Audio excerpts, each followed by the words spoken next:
Hey mamas. When I first began homeschooling, like the first year to 3-4 years, the truth is it was really stressful.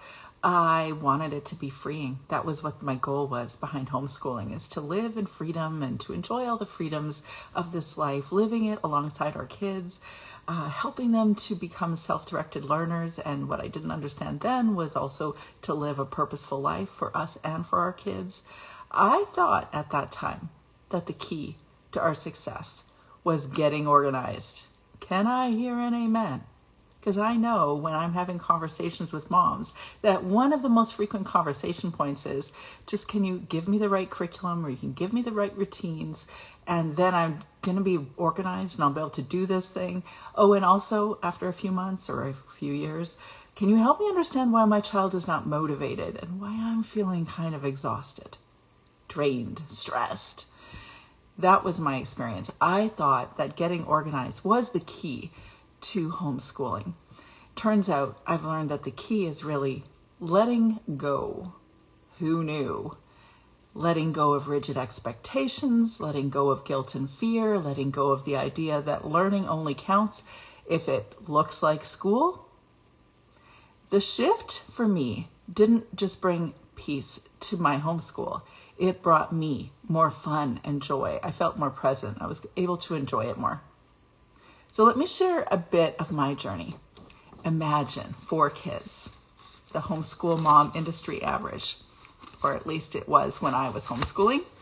So I had an 8-year-old who just wanted to play, a 6-year-old who followed her older sister's lead, a 4-year-old charmer who just wanted to sing and perform and play, and an 8-month-old baby who preferred dodging Cheerios off the high chair or military crawling across the kitchen floor like a Navy SEAL. And a mom who wants to homeschool her kids so she can live her charmed homeschool life. This mom had done her research. I spent 2 years reading The Well-Trained Mind and planning for it, and also everything Charlotte Mason, and I studied curriculum catalogs, the Sunlight catalog, for book lists and unit study ideas.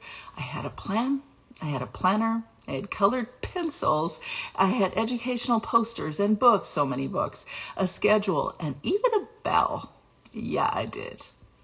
My vision included regular seasons of traveling across North America into Europe, and we thought about going to Africa, which we later did twice.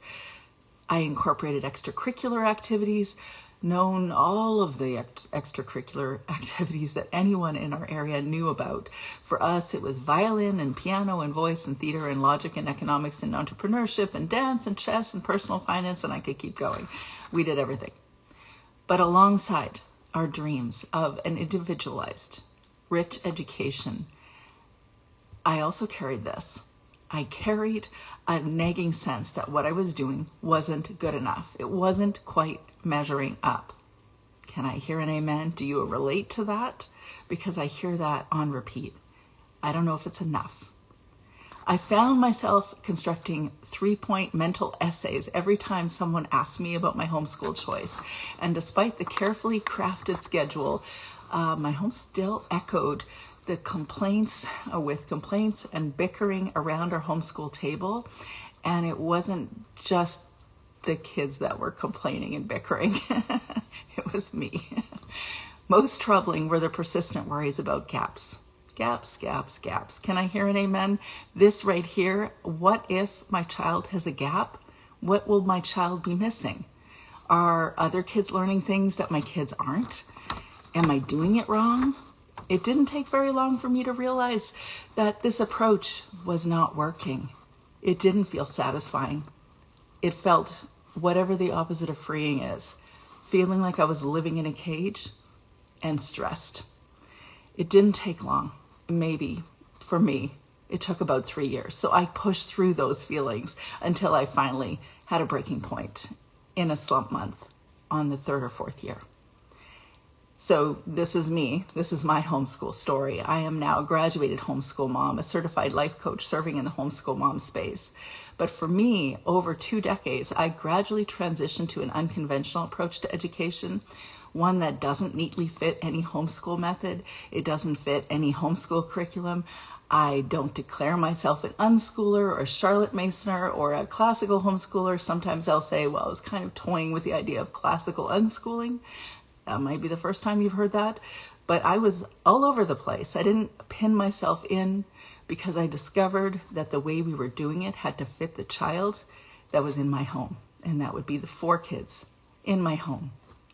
There wasn't one box that I had to fit into because I had 4 unique kids, and also me and how I approached education, and my husband and how he wanted to approach education.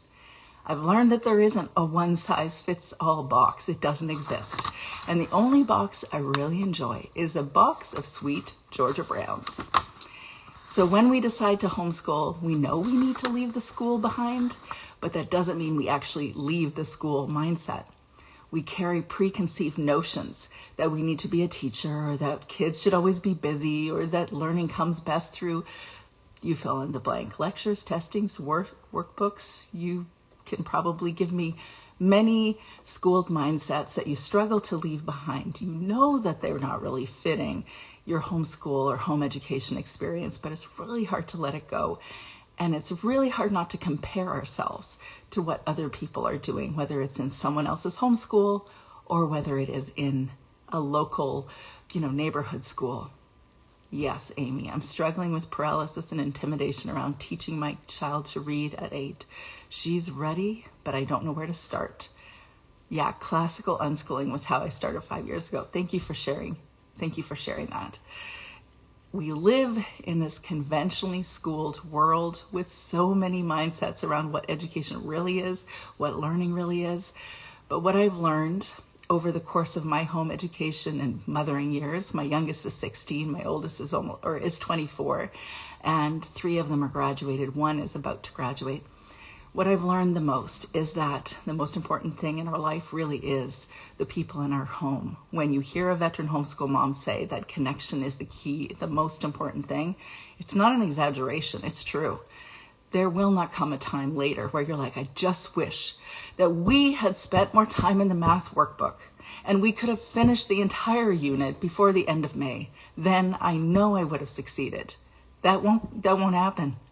You will have, like me, likely a bookshelf or an entire room, like I do, filled with books and textbooks and all sorts of resources that you didn't finish. It turns out you won't finish it in the end, and it won't be the priority. I learned that people and connection were the most important things. Kids will grow and flourish when they're connected to their parents. Learning happens in real life, not just in textbooks, not just in traditional ways. And kids intuitively know how they want to learn. And I'm not suggesting unschooling is the necessarily right way to do a home education either.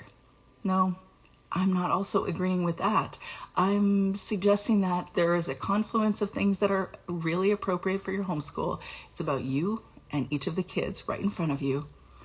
But I am going to share with you in the replay of the Deschool Breakthrough Workshop, which happened yesterday, and it was a remarkable workshop, all of the things that helped me release from the schooled mindset.